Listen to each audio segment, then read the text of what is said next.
When you have children in California, you need to come up with a parenting plan, and that is going to take several considerations in making an effective parenting plan. Number one is, what is the schedule going to be?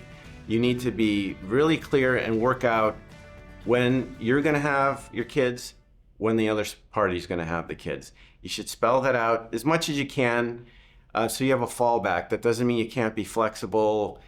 People's schedules change, so you can be flexible, but in my opinion, when I'm handling a custody case, I like to spell that out so that they have a fallback order. If something's not working out later in the relationship, you got the fallback schedule. You also need to consider things like vacations. How much vacation time is a parent going to have with their kids? And I'm talking about summer vacation. There's different ways you can split that up. You can split it up equally. You can do 1 or 2 weeks out of the summer where you actually can go take the kids and go somewhere. What you also want to work out is a holiday schedule.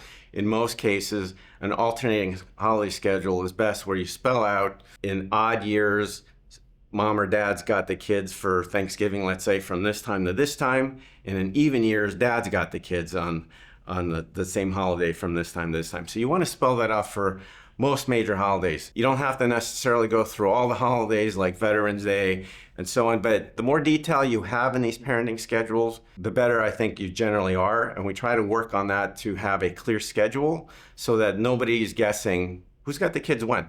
You really want to be fair. In most circumstances, you're splitting, alternating holidays on an odd and even year basis. So whatever you're getting one year, the other person's going to get the same schedule the other year. But you can have other special days.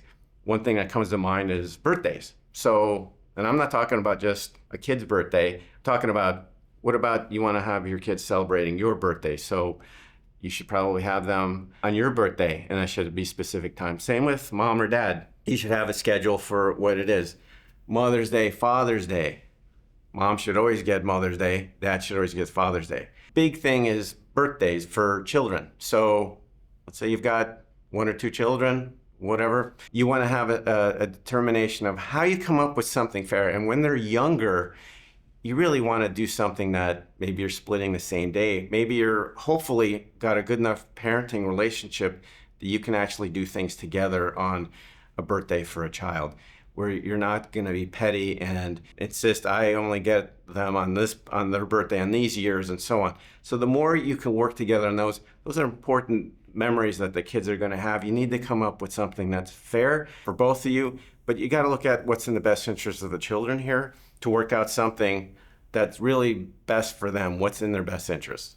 You know, sometimes you might have a situation where there's a disagreement on a parenting plan, and that's usually where somebody's schedule is changing, maybe temporarily, or they have to go out of town for work or whatever. And it has to be something where you want to have that time made up, or you want to figure out another resolution. The key here is you really need to have a good co-parenting relationship.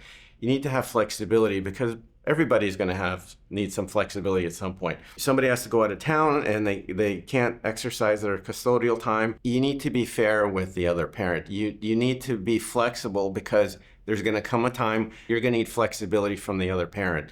And so there's a give and take here. So you need to have a good co-parenting relationship to deal with those kind of situations.